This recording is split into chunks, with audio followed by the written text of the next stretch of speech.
Freed from British control, each state pursues its own independent course. Each state adopts its own system of government and prints its own currency. Some use English pounds as the standard. Others use Spanish dollars. For most Americans, this local independence of the separate states is just fine. They are fiercely proud of their liberty to control their own fate. That's why they fought the revolution, and this is what they have won. But during this time, all is not well with the country as a whole. At Mount Vernon, George Washington is receiving a series of letters from friends and former military men. Alexander Hamilton writes from Congress that without an army or a navy, America is completely powerless to deal with international problems. England should have long ago returned our lands in the West. Spain blocks our ships from the Mississippi. How do we defend our rights as a country? Do we have troops, a national treasury, or even a national government? We have a shadow of a federal government where 13 petty republics must agree on every point of every measure the Union wants to execute. The result? Nothing happens. The states have brought the wheels of national government to a standstill.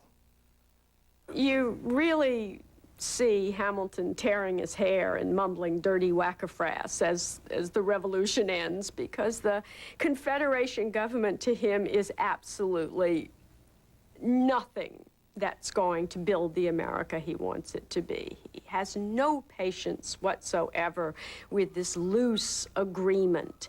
He sees very clearly that the states are going to go back to squabbling with each other. He wants a uniform currency. He wants uniform internal trade within the country. And when he sees Rhode Island charging Massachusetts a tariff every time someone brings eggs from one state to the other, he's absolutely disgusted. Sometimes I think I'm wasting my time in public service. I hate Congress. I hate the world. A mass of fools and knaves. I hate myself. Border disputes smolder between the states. Pennsylvania is fighting with Connecticut over which state will control land to the west. It is clear that these might become full-fledged shooting wars. Observers in England smugly declare that all this is inevitable. The popular opinion certainly believed that the American experiment couldn't possibly survive. It was remarkably liberal. The government was very weak. The country was very extensive. And there was really no possibility of this absurdly new, fresh government surviving more than a few years. It would disintegrate. One underlying crisis overshadows everything else. The United States was bankrupt.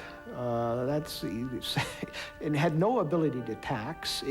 All it could do was request the states to give it money. Financial situation was very, very serious, with huge war debts that had to be paid if you're going to restore the credit of the country. The states are slipping into an economic depression. Americans are dividing into two camps, creditors and debtors. We are oppressed by the very men whose property we fought for, whose independence we bled for. Yes, we owe money to these men, whose purses are their conscience, who hear their lust for wealth louder than the cries of the poor and the needy. They grow fat while debtors go to jail. They buy up our land for $1 an acre. If their God-provoking, self-serving crimes go unpunished, can we believe there is a hell below?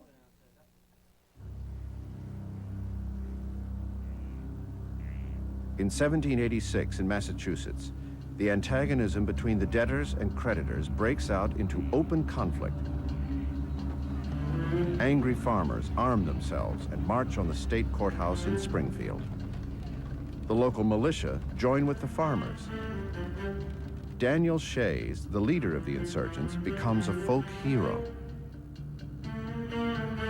Soon, debtor rebellions are breaking out in all 13 states. The debtors are by far the majority. The popularly elected legislatures pass laws which, in effect, cancel all debts, trampling on the property rights of the creditors. I was as strong a believer in popular government as any man in America. But it is rapidly becoming the last kind of government I should choose. I'd even prefer a limited monarchy at this time. Better the whims of one man than the ignorance and passions of the mob. Shay's rebellion shakes people's belief in popular government. There is now a rumor circulating through the states that Nathaniel Gorham, president of the Continental Congress, has approached Prince Henry of Prussia. "Our free institutions of government have failed," he is quoted as saying. "Will you please come to America and be our king?"